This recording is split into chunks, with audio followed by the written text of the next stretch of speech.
कैसे हैं आप सभी लोग। उम्मीद है बहुत ही अच्छे होंगे। और आज का जो टॉपिक है वो दिल्ली सल्तनत का खिलजी वंश है ना। आज खिलजी वंश में इसके पहले वाले वीडियो में मैंने बताया था कि खिलजी वंश के संस्थापक जलालुद्दीन खिलजी, अलाउद्दीन खिलजी से संबंधित जितने भी मेन फैक्ट्स है उसके बारे में चर्चा कर लिए थे। फिर जो बचा खुचा रह गया है उसके बारे में आज हम चर्चा कर लेंगे कि खिलजी वंश से और क्या क्वेश्चन पूछा जाता है एग्जाम में। ठीक है, तो बात करते हैं खिलजी वंश की। बात करते हैं तो इसने अस्थाई सेना का स्थापना किया था। किन्होंने? अलाउद्दीन खिलजी ने स्थापना किसकी किया था? तो अस्थाई सेना की स्थापना किया था। ठीक है, इन्होंने एक विभाग की स्थापना किया था जिसको बोला जाता है दीवान-ए अर्ज। क्वेश्चन पूछा जाएगा कि खिलजी वंश से संबंधित दीवान-ए-अर्ज का संबंध किससे है? तो अस्थाई सेना से संबंधित है, यानी सैन्य विभाग से संबंधित है दीवान-ए-अर्ज विभाग। ठीक है, बात करते हैं दीवान, इसका प्रधान कौन होता था? तो दीवान-ए-मुमालिक। मुमालिक को क्या बोला था? तो सैन्य विभाग का प्रधान बोला जाता था। किससे? मुमालिक को। ठीक है, दीवान-ए-मुमालिक को सैन्य विभाग का प्रधान बोला जाता था। ठीक, बात करते थे इन्होंने सैनिक को के लाभ के लिए कौन सा व्यवस्था लगाया था? तो बाजार व्यवस्था प्रणाली को लगाया था इन्होंने अलाउद्दीन खिलजी ने, जिससे सैनिक को अधिक से अधिक लाभ मिल सके। बाजार व्यवस्था में एक विभाग बनाया था जिन्होंने दीवान-ए-रियासत कहा जाता है। तो बाजार व्यवस्था के लिए एक नया विभाग की स्थापना किया था, दीवान-ए-रियासत। किसने? तो अलाउद्दीन खिलजी ने। ठीक है, दीवान-ए-रियासत के बारे में बात करते हैं तो कौन सा विभाग था? तो राजस्व विभाग यानी रेवेन्यू डिपार्टमेंट के अंतर्गत दीवान-ए-रियासत को रखा जाता था। ठीक है, बाजार व्यवस्था को। इसको देखभाल करने के लिए एक पदाधिकारी का गठन किया गया था जिसका नाम था साहना। जैसे देखते हैं थाना वाना में जाते होंगे तो एक मुंशी रहता है, ऐसा ही दरोगा के पीछे एक मुंशी रहता है। तो इस तरह से एक पदाधिकारी होता था साहना। ठीक है, तो इसको देखभाल करने के लिए, भू राजस्व विभाग को देखभाल करने के लिए एक पदाधिकारी का नियुक्त किया गया था जिसका साहना कहा जाता था। ठीक है, अलाउद्दीन खिलजी के आर्थिक सुधार भी किए थे जिसकी जानकारी कहाँ से मिलता है? तो बर्नी के रचना का पुस्तक का नाम है तारीख-ए-फिरोज शाही पुस्तक से मिलता है।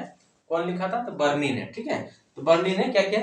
आर्थिक सुधार बहुत सारे किए थे, उसके बारे में जानकारी मिलता है बर्नी की रचना तारीख-ए-फिरोज शाही से। ठीक है, बाद में अलाउद्दीन खिलजी पहला शासनकाल था जिसने पुलिस व्यवस्था को शुरुआत किया था, कोतवाल की शुरुआत किया था। ठीक है, कर व्यवस्था में सुचारू रूप से संचालन करने के लिए एक विभाग की बात करें, दीवान-ए-मुस्तक-राज की स्थापना किया था। किसने? दीवान-ए-मुस्तक-राज। कौन सा? तो कर व्यवस्था को सुचारू एवं संचालन करने के लिए एक विभाग को स्थापना किया था, दीवान-ए-मुस्तक-राज। ठीक है, तो यहाँ से क्वेश्चन पूछा जाता है। बात करते हैं तो यहाँ से जो हम टॉपिक यहाँ बात कर रहे हैं। ठीक है, तो जजिया, जकात, खुम्स, खराज, ये क्या था? एक भू राजस्व क्षेत्र में शरीयत में 4 प्रकार के वसूली किया था। क्या था? कर की वसूली किया जाता था। उसके बारे में कौन सा कर? तो जजिया, जकात, खुम्स, खराज। ये क्वेश्चन पूछा गया है कि जजिया कैसा करता? तो गैर मुसलमान मतलब हिंदू है ना, गैर मुसलमान यानी हिंदू से लिया जाने वाला कैसा कर था? तो सुरक्षात्मक कर था। ठीक है, लागू किसने किया था? तो अलाउद्दीन खिलजी ने 4 प्रकार की कर की वसूली किया था।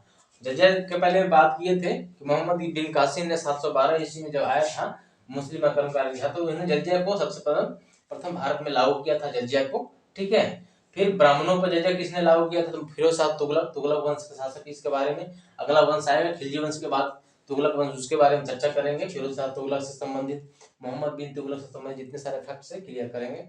ठीक है, तो इस तरह जजिया को लगाने वाला पहला शासक मोहम्मद बिन कासिम है ना। फिर इसने औरंगजेब ने क्या दोबारा जजिया कर को लगाया था, अकबर ने इसको समाप्त किया था जजिया कर को। ठीक है, इस तरह से क्वेश्चन पूछा जाता है कि किसने लगाया किसने हटाया। ठीक है, बात है जकात। जकात कैसा था? मुसलमान से लिया जाने वाला एक धार्मिक कर था। कैसा कर था? तो धार्मिक कर था। और जकात कैसा था? तो सुरक्षात्मक कर था जिसे हिंदुओं से लिया जाने वाला था। खुम्स के बारे में कौन सा कर बताया जाता है? तो लूटा हुआ धन से संबंधित जो हिस्सा होता था सुल्तान का, उससे हिस्सेदारी लेते था तो खुम्स उसको बोला जाता था। लूटा हुआ धन को खुम्स कर बोला जाता था। खराज क्या था? तो मुसलमान से लिया जाने वाला भू राजस्व कर था। कैसा कर था? तो मुसलमान से लिया जाने वाला एक भू राजस्व कर था, खराज। ठीक है, इस तरह 4 कर पूछा जाता है कि अलाउद्दीन खिलजी ने कौन कौन सा कर लगाया था? तो जजिया, जकात, खुम्स एवं खराज। और इन चारों कर के अलावा 2 और कर का इन्होंने शुरुआत किया था, घड़ी एवं चली का। ठीक है, घड़ी एवं चली का था। तो घड़ी आवास पर लगाया जाने वाला एक कर था। ठीक है, चली क्या था? चारगाह पर लगाया जाने वाला या चारगाह से वसूली किया जाने वाला कर को चली कहा जाता था। ठीक है, यहाँ से क्वेश्चन पूछा जाता है घड़ी एवं चली व्यवस्था को शुरुआत किसने किया था? कर व्यवस्था को? तो अलाउद्दीन खिलजी के द्वारा। अलाउद्दीन खिलजी पहला ऐसा सुल्तान था जिसने मसाहत प्रणाली को शुरुआत किया था। मसाहत प्रणाली क्या था कि भूमि के माप एवं सर्वेक्षण करने के लिए एक आधार बनाया जाता था, जिसके आधार पर भूमि का निर्धारण किया जाता था। क्या कर रहा है? अलाउद्दीन खिलजी ने मसाहत प्रणाली को शुरुआत किया था, जिसमें क्या होता था, भूमि के माप एवं सर्वेक्षण के आधार पर क्या होता था, भू राजस्व का निर्धारण किया जाता था। अलाउद्दीन खिलजी की बात करते हैं तो सबसे महत्वपूर्ण बात यहाँ बहुत बार एग्जाम में क्वेश्चन पूछा गया है कि अलाउद्दीन खिलजी ने कौन सा दरवाजा का निर्माण करवाया था, तो दिल्ली में है अलाई दरवाजा। अलाई दरवाजा कहाँ है? कुवत उल इस्लाम मस्जिद का निर्माण किसने किया था, तो कुतुबुद्दीन ऐबक ने। ठीक है, गुलाम वंश के संस्थापक कुतुबुद्दीन ऐबक ने कुवत इस्लाम मस्जिद का निर्माण करवाया था। ठीक है, जिसका दरवाजा का नाम था अलाई दरवाजा। इस दरवाजा का निर्माण किसने करवाया था, तो अलाउद्दीन खिलजी ने करवाया था। तो क्वेश्चन पूछेगा कुवत उल इस्लाम मस्जिद में जो दरवाजा है, मुख्य दरवाजा है, अलाई दरवाजा बोला जाता है, इसका निर्माण किसने कराया था, तो खिलजी वंश के शासक अलाउद्दीन खिलजी ने। ठीक है, अलाउद्दीन खिलजी की मृत्यु कब हुई? 1316 ईस्वी में, है ना। इसके बाद कौन सा शासक बनता है, तो कुतुबुद्दीन मुबारक खिलजी, है ना। तो अलाउद्दीन खिलजी से 3 शासक, जलालुद्दीन खिलजी, अलाउद्दीन खिलजी और कुतुबुद्दीन मुबारक खिलजी। ठीक है, तो 3 शासक होते हैं। ठीक है, तो अलाउद्दीन खिलजी की मृत्यु के बाद कौन सा शासक बनता है खिलजी वंश का, तो कुतुबुद्दीन मुबारक खिलजी शासक बनता है। और यहाँ से ज्यादा कोई क्वेश्चन पूछा नहीं जाता है। ठीक है, इन्होंने क्या किया, खलीफा पद को स्वीकार किया था और इन्होंने सबसे पहले खिलजी वंश यानी दिल्ली सल्तनत का पहला ऐसा वंश का शासक था कौन, कुतुबुद्दीन मुबारक खिलजी, जिन्होंने खलीफा पद को घोषित किया था। ठीक है, तो कुतुबुद्दीन मुबारक खिलजी से इतना ही क्वेश्चन पूछा जाता है, वह कौन सा शासक था जिन्होंने अपने आप को खलीफा घोषित किया था, तो कुतुबुद्दीन मुबारक खिलजी।